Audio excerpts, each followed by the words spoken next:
I spoke to Mal Fletcher, social commentator and futurist and great friend of this program, earlier this month, and he had some advice for us. He told me when he thought social media changed from being a connector to becoming a divider. Well, I think the potential was always there, Mike, right at the beginning, because social media by its nature is very spontaneous and it often is anonymous. So people often take liberties that they might not take in a face-to-face conversation. Psychologists call this social disinhibition. That is, we become less inhibited when we're not face-to-face. And in a study 2 years ago, 2% of the 2,000 that were surveyed said, I've insulted someone online that I didn't know in the past year.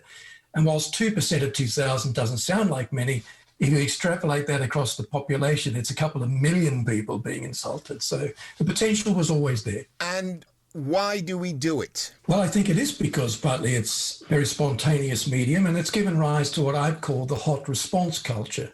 Now, I need to preface this by saying that I applaud social media as a medium in the sense that in times like these, it's allowed us to keep in touch with each other. For some people, it's allowed them to keep their jobs because they're able to collaborate digitally. But the hot response culture is where we tend towards heated responses, often over emotional responses, as opposed to calm and well-reasoned responses.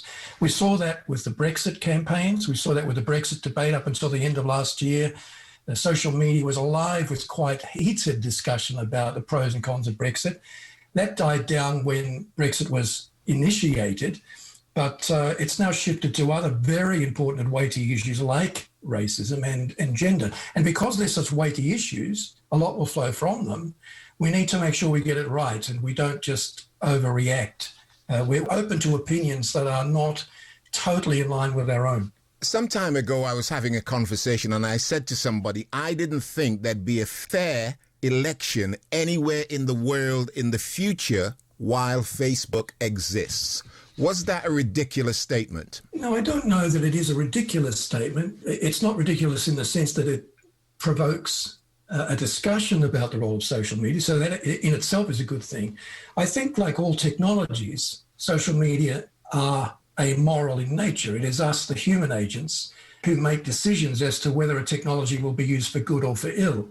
So my concern is not to adopt a Luddite approach of, ridding us of social media so much as it is trying to educate folks in how it can be used in more proactive and constructive rather than reactive ways. But if governments in certain parts of the world are using it to spread disinformation or the information that they want out there, how can we believe that what we're reading is true? Well, this is where, of course, journalism comes in. And for all that's said about social media as a source of news, really most of the time when people tweet or add a Facebook comment about news, they're referencing something that comes from a professional journalist.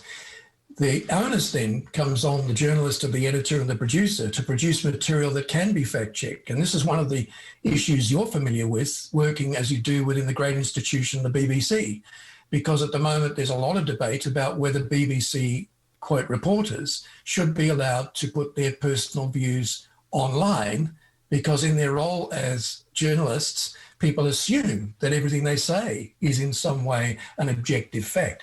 So social media in itself is not the only problem. It's got to do with whether we as a citizenry are engaged with a full range of news or simply believing what we read from or hear from one or two sources, I think. But if one or two of those sources happens to be government and they're standing there and in some cases blatantly lying to you and we know they're lying, what does it mean? Well, it means that if we are well informed about the issues at stake and the progress of whatever election campaign we're talking about, if we're well informed enough, we're able to say, well, that's just not true. That may tip my vote. It may mean that, in fact, social media has worked for the process in that it has caused me not to vote for someone who is blatantly lying and continues to lie over a period of time. And I think social media, whether we know it or not, does reveal a lot about the character and the integrity of people who use it.